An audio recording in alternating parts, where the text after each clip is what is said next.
கிறிஸ்துவுக்குள் பிரியமான சகோதர சகோதரிகளே, உங்கள் அனைவருக்கும் நம்முடைய கர்த்தராகிய இயேசு கிறிஸ்துவினுடைய வாழ்த்துதலை தெரிவித்துக் கொள்கிறேன். தீர்க்க தரிசனத்தின் 7 விதமான சிறப்பம்சங்கள் என்ற பதிவிலிருந்து தீர்க்க தரிசிகளின் விதங்களை குறித்து நாம் இப்பொழுது பார்ப்போம். தீர்க்க தரிசிகளில் உயர்வான தீர்க்கதரிசி, அதாவது பெரிய தீர்க்கதரிசி, சிறிய தீர்க்கதரிசி என்றும், ஒரு முறையோ அல்லது 2 அல்லது 3 முறையோ சொல்லுகின்ற தீர்க்கதரிசிகளும் இருப்பது உண்டு. அல்லது துறைகளிலே, வெவ்வேறு துறைகளில் 2 அல்லது 3 துறைகள் சொல்லுகின்ற தீர்க்கதரிசிகளும் உண்டு. எனவே எல்லாரும் எல்லா துறைகளிலுமே தீர்க்க தரிசனம் சொல்லுவது இல்லை. எனவே அதை குறித்து நாம் இப்பொழுது தியானிக்கலாம். இப்போ எல்லா துறைகளிலும் தீர்க்க தரிசனம் சொல்லப்பட்டவர்களை நாம் பெரிய தீர்க்கதரிசி என்று சொல்ல முடியும். எல்லா துறைகள் என்பது என்ன? தீர்க்க தரிசனத்தினால் நோய்களை குணமாக்குவது, தீர்க்க தரிசனத்தினால் பிசாசுகளை துரத்துவது, தீர்க்க தரிசனத்தினால் போதகம் பண்ணுவது, இப்படி எல்லா துறைகளிலுமே தீர்க்க தரிசனத்தின் நிமித்தமாக அற்புத அடையாளங்களை செய்வது, பேரிட்டு கூப்பிடுவது, இப்படி எல்லா துறைகளிலுமே விசேஷமாக விளங்கினவர் தான் நம்முடைய கர்த்தராகிய இயேசு கிறிஸ்துவானவர். எனவே இது உயர்வான தீர்க்கதரிசி அல்லது பிரதான தீர்க்கதரிசி என்று கூட வேதம் சொல்லப்படுகிறது. இப்போ உயர்வான தீர்க்கதரிசி அல்லது பெரிய தீர்க்கதரிசி என்று இன்னும் சில நபர்களை சொல்லலாம். அதற்கு முன்பு இயேசுசாமி 11வது அதிகாரத்தில், மத்தேயு 11வது அதிகாரத்தில் 4வது வசனத்திலிருந்து 6வது வசனம் வரை தியானிப்போம். இயேசு அவர்களுக்கு பிரதியுத்தரமாக, நீங்கள் கேட்டதையும் காண்கிறதையும் யோவானிடத்தில் போய் அறிவியுங்கள். குருடர் பார்வையடைகிறார்கள், சப்பானிகள் நடக்கிறார்கள், குஷ்டரோகிகள் சுத்தமாகிறார்கள், செவிடர் கேட்கிறார்கள், மரித்தோர் எழுந்திருக்கிறார்கள், தரித்திரருக்கு சுவிசேஷம் பிரசங்கிக்கப்படுகிறது. என்னிடத்தில் இடரல் அடையாதிருக்கிறவன் எவனோ அவன் பாக்கியவான் என்று சொல்லப்படுகிறது. பார்த்தீங்கன்னா, குருடர், சப்பானிகள், குஷ்டரோகிகள், செவிடர், இது போன்று சகல விதமான நோய்களையும் தீர்க்கிறவராகவும் இருக்கிறார். இன்னும் பல இடங்களிலே பிசாசு பிடித்தவர்களையும் அவர் சுகப்படுத்தினார் என்று நாம் வேதத்தில் வாசிக்க முடியும். அதோடு மாத்திரமல்ல, இந்த இடத்துல மரித்தோரையும் எழுப்பியிருக்கிறார். சுவிசேஷகம், தரித்திரருக்கு சுவிசேஷகம் அறிவிக்கின்ற போதகராகவும் காணப்படுகிறார். எனவே எல்லா துறைகளிலும் பிரதான ஒரு தீர்க்கதரிசியாக செயல்பட்டவர் தான் இயேசுசாமி. அதுபோல மோசேயின் காலகட்டங்களிலும் பார்க்கப்படும் பொழுது அவர் அந்த நாட்களிலே பெரிய ஒரு தீர்க்கதரிசியாக, பழைய ஏற்பாட்டின் புஸ்தகத்தை பார்க்கப்படும் பொழுது மோசே ஒரு பெரிய தீர்க்கதரிசியாக செயல்படுவார். எகிப்து தேசத்திலிருந்து கானான் தேசத்திற்கு இஸ்ரவேலர்களை வழிநடத்துகின்ற வேலைகளில் அந்த பார்வோன் ராஜா இஸ்ரவேலர்களை விடாமல் அவர்களை தடுத்து நிறுத்தி அவர்களை அடிமைப்படுத்தி கொண்டே இருப்பான். அந்த வேலைகளில் 10 விதமான, அவனுடைய கடினத்தன்மை நிமித்தமாக 10 விதமான வாதைகளை மோசே நிமித்தமாக கடவுள் அந்த இடத்துல செயல்பட்டு இருக்கின்றார். எனவே அந்த ஒவ்வொரு அற்புதங்கள், ஒவ்வொரு அந்த வாதைகளும் ஒரு தீர்க்கதரிசியினால் மாத்திரமே காணப்படுகிறது. எனவே அது போன்ற அந்த வாதைகளை உருவாக்கியவர் மோசேயாக காணப்படுறார். எனவே அதோடு மாத்திரமல்ல, செங்கடலை 2ஆக பிளந்து இஸ்ரவேலர்களை வழிநடத்தின விதம், அவர்களுடைய முரட்டாட்டத்தனமான காரியங்களை எல்லாம் சகித்த ஒரு அருமையான ஒரு தீர்க்கதரிசி என்று நாம் பார்க்கிறோம். மற்றபடியாக அந்த இடத்துல பார்க்கப்படும் போது 40 வருடங்கள் அவர்கள் மன்னாவினால் போஷிக்கப்பட்டார்கள். அற்புதமாக தீர்க்க தரிசன வரத்தின் நிமித்தமாக அற்புதமாக தண்ணீர் வரவழைக்கப்பட்டது. அந்த இடத்துல அவர்களுடைய சங்கீதக்காரன் கூட சொல்கிறான், அவர்கள் பாதரட்சைகள் கூட தேய்ந்து போகவில்லை, வஸ்திரங்கள் கிழிந்து போகவில்லை, மேகஸ்தம்பம், அக்னி ஸ்தம்பத்தினாலே மோசே நிமித்தமாக தேவன் பாதுகாத்தார். இப்படி 40 வருடங்களாக அற்புதங்களை செய்த ஒரு தீர்க்கதரிசி மோசே. சரி, இவர் மட்டுமா என்றால் அதோடு மாத்திரமல்ல, இன்னும் பல பெரிய தீர்க்கதரிசிகளும் உண்டு. தானியேல் என்பவர், ஏசாயா என்பவர், எரேமியா என்பவர், இவர்கள் எல்லாரும் ஒரு பெரிய தீர்க்கதரிசியாக காணப்படுறாங்க. அவர்கள் இயேசு கிறிஸ்துவினுடைய வருகையை குறித்து சொல்லப்பட்ட தீர்க்கதரிசியாகவும், ராஜாக்களுக்கு அவ்வப்போது தீர்க்க தரிசனமாக அவர்களுடைய பாவங்களை உணர்த்தின ஒரு தீர்க்கதரிசிகளாகவும் காணப்படுறது உண்டு. எனவே ஒரு பெரிய தீர்க்கதரிசியினுடைய அந்தஸ்தே என்ன அப்படின்னாக்கா, மெயினாக அவர்கள் வருகை குறித்து, பிதாவை குறித்து சொல்லப்படுகிற ஒரு தீர்க்கதரிசியாக இருப்பது பெரிய தீர்க்கதரிசியாக சொல்லப்படுவது உண்டு. அது நிமித்தமாக இன்னும் சிறிய தீர்க்கதரிசி என்று சொல்லுகின்ற வேதத்தில் சிறிய புஸ்தகமாக காணப்படுகிற ஒபதியா, ஓசியா, ஆமோஸ், சகரியா, மல்கியா, இது போன்ற எல்லா தீர்க்க தரிசன புத்தகங்களும் இயேசு கிறிஸ்துவினுடைய வருகையை குறித்து சொல்லப்படுகிறது. ஆனால் அவர்களுக்கு ஒவ்வொரு விதமான தொழில்களும் இருந்தது. இப்போ தாவீதை பார்க்கப்படும் பொழுது அவர் ஒரு ராஜாவாக இருந்தார், சாலமோனை பார்க்கப்படும் பொழுது அவர் ராஜாவாக இருந்தார். ஆனால் அவர் தீர்க்கதரிசியாகவும் காணப்படுறார். சங்கீத புஸ்தகத்தில் சுமார் 100க்கும் மேற்பட்ட இடங்கள் சொல்லலாம். அந்த 100க்கும் மேற்பட்ட இடங்களில் தீர்க்க தரிசன வார்த்தைகள் காணப்படுது. எனவே ஒரு தாவீது ஒரு பெரிய தீர்க்கதரிசி. சாலமோனை பார்க்கப்படும் பொழுதும் அவரும் ஒரு தீர்க்கதரிசியான வார்த்தைகள்லாம் சொன்னது உண்டு. எனவே ஆனால் அவர்களை தீர்க்கதரிசி என்று நாம் சொல்லுகிறோமான்னு பார்த்தீங்கன்னாக்கா கிடையாது. ஏன்னா அவங்க ராஜாவாக இருந்ததினாலும் அவர்களை ராஜாக்கள் என்றும் சொல்லுகிறோம். சில பேருக்கு தீர்க்க தரிசனமே ஒரு தொழிலாக காணப்பட்டது, ஏசாயா, எரேமியா இது போன்றவர்களைப் போல. ஆனால் தானியேல், யோசேப்பு இவர்கள்லாம் சொப்பனத்தின் நிமித்தமாக தீர்க்க தரிசனம் சொன்னாங்க. ஆனால் அவர்கள் ஒரு அதிகாரியாகவும் செயல்பட்டாங்க. இப்போ யோசேப்பு ஒரு அதிகாரியாக செயல்பட்டார், தானியேலும் ஒரு அதிகாரியாக செயல்பட்டார். தானியேலுக்கு கொடுக்குற தீர்க்க தரிசன ஒரு அந்தஸ்து யோசேப்புக்கு கொடுக்கறது கிடையாது. எனவே அவர்கள் தொழில் நிமித்தமாக அவர்கள் அந்த இடத்துல கனம் பண்ணப்பட்டார்கள். சில வேலைகளில் மாத்திரம் தீர்க்க தரிசனம் சொன்னவர்கள் உண்டு. சில பேர் சில வேலைகளில் மாத்திரம் தீர்க்க தரிசனம் சொன்னாலும் அவர்களுடைய தொழிலே தீர்க்க தரிசி தொழிலாக இருக்கும்.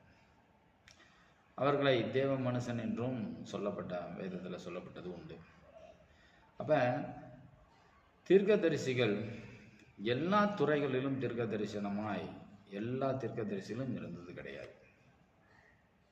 உதாரணமாக என்ன சொல்ல வரேன் அப்படின்னா, இப்போ எப்படி மோசே, இயேசு சுவாமி இவர்கள்லாம் அநேக அற்புதங்களை செய்து எல்லா துறைகளிலும் தீர்க்க தரிசனத்தில் செயல்பட்டார்கள். அதுபோல் எல்லா துறைகளிலும் செயல்பட்டது கிடையாது. ஏசாயா 1வது அதிகாரம் 1வது வசனத்தில் பார்க்கப்படும் பொழுது,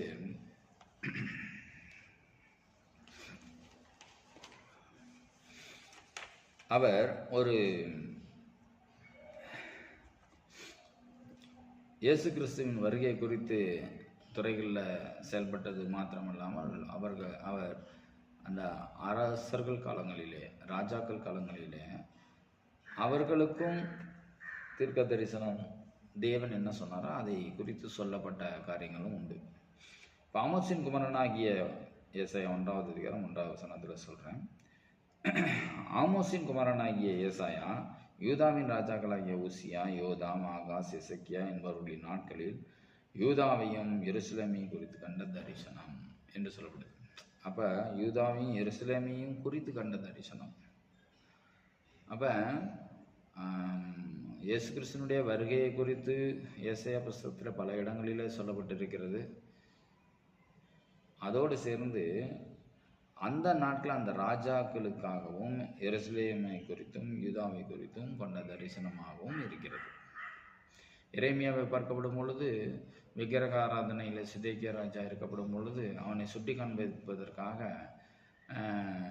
அரசர்களுக்காக தரிசனங்களை சொன்னதும் உண்டு. அதே சமயத்தில் 2ஆம் வருகை குறித்தும் சொல்லப்பட்டது உண்டு. எரேமியா 1வது அதிகாரம் 1-2 வசனங்கள். பென்யமீன் தேசத்தில் உள்ள ஆனதோத் ஊரில் இருந்த ஆசாரியர்களில் ஒருவனாகிய இல்கியாவின் குமாரன் எரேமியாவினுடைய வசனங்கள். ஆமோனுடைய குமாரனாகிய யோசியா என்கின்ற யூதாவுடைய ராஜாவின் நாட்களில் அவன் அரசாண்ட 13ஆம் வருஷத்தில் அவனுக்கு கர்த்தருடைய வார்த்தை உண்டாயிற்று என்று சொல்கிறார். எனவே அந்த காலகட்டங்களில் சொல்லப்பட்ட தீர்க்க தரிசனம் அப்போ ஒரு தீர்க்கதரிசிக்கு ஒரு துறையில் மட்டும்தான் தீர்க்க தரிசனம் சொல்லணும் அப்படிங்கிறது கிடையாது. அதே சமயத்தில் எல்லா துறைகளையும் தெரிந்திருக்கணும் அப்படிங்கிறது கிடையாது. அரசியல் சம்பந்தப்பட்ட தீர்க்க தரிசனம் மாத்திரமே சொன்னவர்களும் உண்டு. அல்லது அற்புதங்களையும் நோய்களை குணமாக்குகிறவர்களும் பிசாசுகளை துரத்துகிறவர்களுமாக தனித்தனியான ஒரு காரியங்களை செய்த தீர்க்கதரிசிகளும் உண்டு. இது எல்லாமே சேர்ந்தோ அல்லது 1-2 துறைகளை மாத்திரமே பெற்று தீர்க்க தரிசனம் சொல்கிறவர்களும் உண்டு. உதாரணமாக பேரிட்டு கூப்பிடுகின்ற அந்த தீர்க்க தரிசனம் நம்ம பார்த்துருப்போம். இயேசு சாமி நத்தான் வேலை பார்த்து தீர்க்க தரிசனமாக சொல்லியிருப்பார். நத்தான் வேல் என்ற பேரிட்டு கூப்பிட்டுருப்பார். அப்போ எதுக்கு சொல்ல வரேன் அப்படின்னா, இன்றைக்கும் அதே பாணிகளில் அநேக ஊழியக்காரர்கள் பேரிட்டு கூப்பிடுவது உண்டு. பேரிட்டு கூப்பிட்டாவே தீர்க்கதரிசிங்கிற ஒரு எண்ணம் தான் இருக்குது. அது ஒரு பெரிய தீர்க்க தரிசனம் இல்லாட்டினாலும் அதை தான் இன்றைக்கி நாம் எதிர்பார்க்கிற ஒரு தீர்க்க தரிசனமாக இருக்குது. 2ஆம் வருகை குறித்தோ அல்லது வருகின்ற நாட்களில் என்ன சம்பவங்கள் ஏற்படுகிறது இதை குறித்தோ, பரலோக ராஜ்யத்தை குறித்தோ தரிசனங்கள் சொல்லுகிறத நம்ம எடுத்துக்கிறது இல்லை. நமக்கு என்ன தேவை, நம்ம பிரச்சனைகள் தீரும். அந்த மாதிரியான தீர்க்க தரிசனங்களை தான் பெரிய தீர்க்கதரிசி என்று நினைக்கிறதுலாம் உண்டு. இது எதுக்கு சொல்ல வரேன்னா, இன்றைக்கு அநேக ஊழியக்காரர்கள் இது ஒரு பிஸ்னஸான ஒரு நிலைமைகளுக்கு தள்ளப்படுகிற வார்த்தைகளாகவும் இருக்குது. அப்போ பேரிட்டு கூப்பிடுறாங்க, தப்பு கிடையாது. அவங்க மேலேயும் தப்பு கிடையாது, இவங்க மேலேயும் தப்பு கிடையாது. ஆனால் அதோட ஒரு பெரிய தவறு என்னென்னா, அவங்கள பேர் விட்டு கூப்பிட்டாங்களே, என்னையும் பேர் விட்டு கூப்பிட்டு என் குடும்பத்தில் உள்ள பிரச்சனைகள் என்னன்னு சொல்லணும்னு சொல்லி எத்தனையோ விசுவாசிகள் ஊழியக்காரர்களை வற்புறுத்துகிற ஒரு காரியங்களை பார்க்குறோம். அதனுடைய ப்ரெஷர் தாங்க முடியாமல், வற்புறுத்துதல் தாங்க முடியாமல் எத்தனையோ ஊழியக்காரர்கள் அவர்களுடைய வாயில் வந்த காரியங்களை அவர்களுக்கு தரிசனமாக சொல்வதும் உண்டு.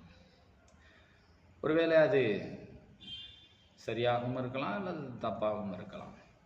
இப்போ தேவன் சொல்லாததை சொல்லுன்னு சொல்கிற விசுவாசிகள் குறையணும். அவருக்கு காணிக்க கொடுக்கணுங்கிறதுக்காகவே தேவன் சொன்னார்னு சொல்லி தீர்க்க தரிசனம் சொல்வதாக சொல்லி பொய்யான தீர்க்க தரிசனம் சொல்லுகிற தீர்க்க தரிசிகளுடைய சிந்தனைகளும் குறையணும். அவங்கள நான் தீர்க்க தரிசி இல்லைன்னு சொல்லுவேன். அந்த இடத்துல அவங்க தீர்க்க தரிசியாக. எனவே கடவுளுக்கு கட்டுப்பட்டவர்கள், தேவ வார்த்தைக்கு கட்டுப்பட்டவர்கள், எதை தேவன் சொன்னாரோ அதை மாத்திரம் சொல்லி கொண்டு மற்றபடியான நேரங்களில் தன்னை மிகைப்படுத்துகின்ற அந்த சிந்தனை தேவையில்லைன்னு சொல்லுவார். ஆண்டவர் சொல்லலை, ஆண்டவர் சொன்னால் சொல்கிறோமா அப்படின்னு சொல்லிட்டு அந்த இடத்த விட்டு நகரலாம். அவங்க நாளைக்கு 4 பேர்த்துக்கிட்ட போய் என்ன சொல்லுவாங்களோ அப்படிங்கிற எண்ணத்தினால சில பேர் ஒரு கருத்து கணிப்புகளில் பேசி மழுப்பி நான் ஒரு தீர்க்கதரிசி என்ற ஒரு எண்ணத்தை சொல்லுகிறேன். அந்த குணம் தேவையில்லைன்னு சொல்ல வரேன். சரி, ஓகே. எனவே அப்பேற்பட்ட சிந்தைகள் அவசியம் இல்லை. தேவன் நமக்கு என்ன அழைப்பு கொடுத்தாரோ, தீர்க்கதரிசிகளிலேயே என்ன அழைப்பு கொடுத்தாரோ அந்த காரியங்களை நிறைவேற்றுவது தான் தேவனுக்கு இஷ்டமானதாக காணப்படுது. ஓகே, ஒரு சில இடங்களிலே மாத்திரம் தீர்க்க தரிசனம் சொல்லப்பட்டவர்களை குறித்து நம்ம பார்க்கலாம். யோவான் 11வது அதிகாரம் 49-52 வசனத்தில் காய்பா என்ற ஒரு ஆசாரியன், அதற்கு முன்பு அவன் ஒரு தீர்க்கதரிசி கிடையாது. ஆனால் அந்த ஒரு வேளைகளில் மாத்திரம் தீர்க்க தரிசனமாக இந்த வார்த்தைகளை சொல்லியிருப்பார். படிக்கிறேங்க, நான் கேளுங்க. அப்பொழுது அவர்களில் ஒருவனும் அந்த வருஷத்து பிரதான ஆசாரியனும் ஆகிய காய்பா என்பவன் அவர்களை நோக்கி, உங்களுக்கு ஒன்றும் தெரியாது. ஜனங்கள் எல்லாரும் கெட்டுப்போகாதபடிக்கு ஒரே மனுஷன் ஜனங்களுக்காக மரிப்பது நமக்கு நலமாயிருக்கும் என்று நீங்கள் சிந்தியாமல் இருக்கிறீர்கள் என்றான்.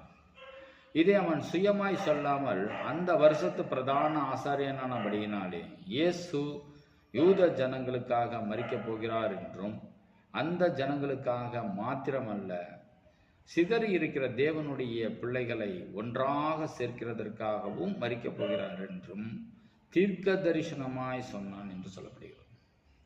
எனவே இந்த காரியங்கள், இயேசு நமக்காக மரிக்கப் போகிறார், சகல ஜனங்களுக்காகவும் சிதறி கிடக்கின்ற தேவனுடைய பிள்ளைகளுக்காகவும் அவர் மரிக்கிறார் என்பதை அவன் தீர்க்க தரிசனமாக இந்த காய்பா என்ற ஆசாரியன் சொல்லியிருக்கார் என்று சொல்லப்படுது.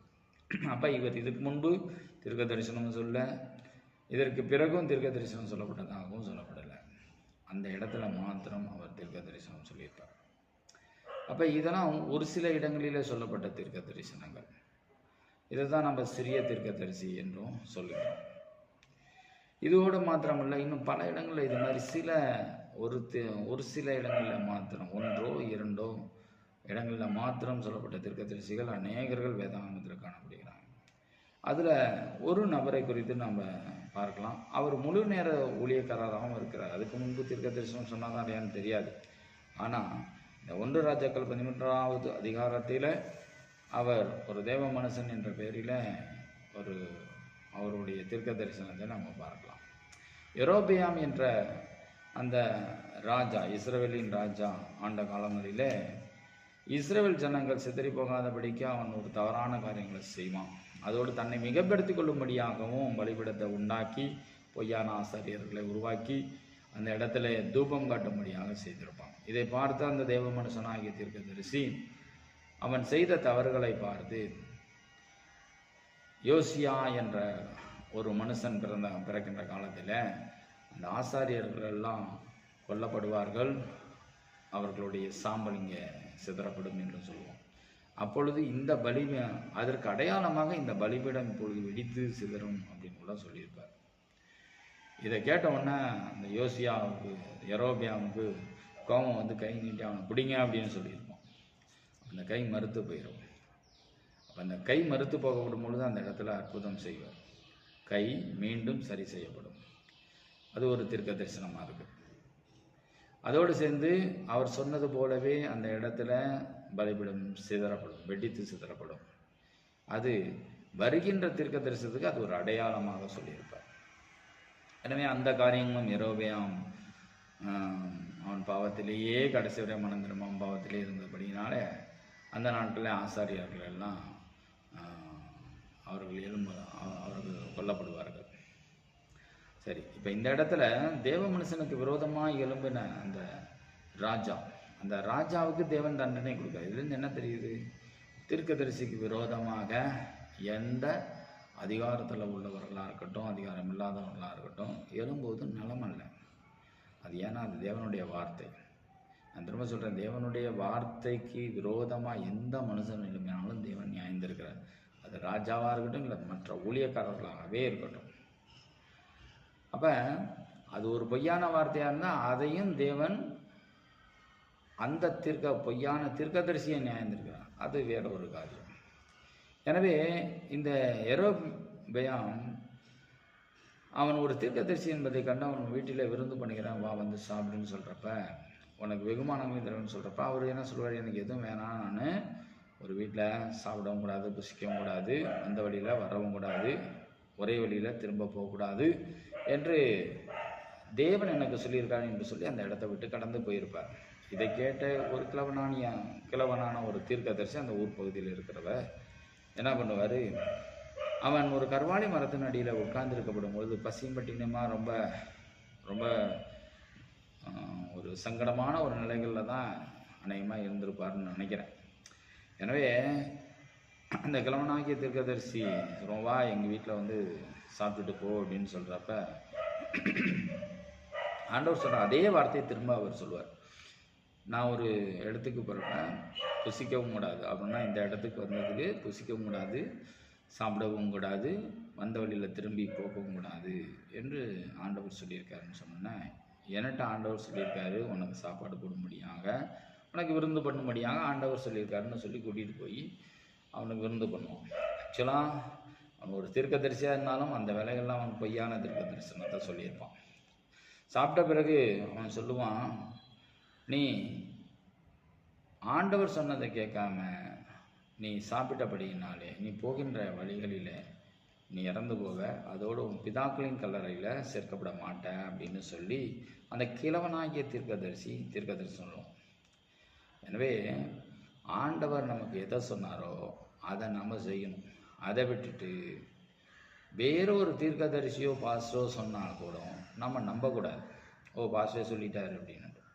ஒரு தீர்க்க தரிசனம் ஆண்டவர் உனக்கு உணர்த்தி இருந்தால் அந்த தீர்க்க தரிசனத்திற்கு ஆப்போசிட்டாக மறுபடியும் இது செய் என்று சொன்னவர் செய்யாதேன்னு சொல்வாரானால் அது அவர் தான் வந்து சொல்லணும். அதை விட்டுட்டு வேறொரு பாஸ்டர் வந்து சொன்னால் அதை நம்பக்கூடாது. ஏன் தேவதூதனே வந்து சொன்னாலும் நம்பக்கூடாது.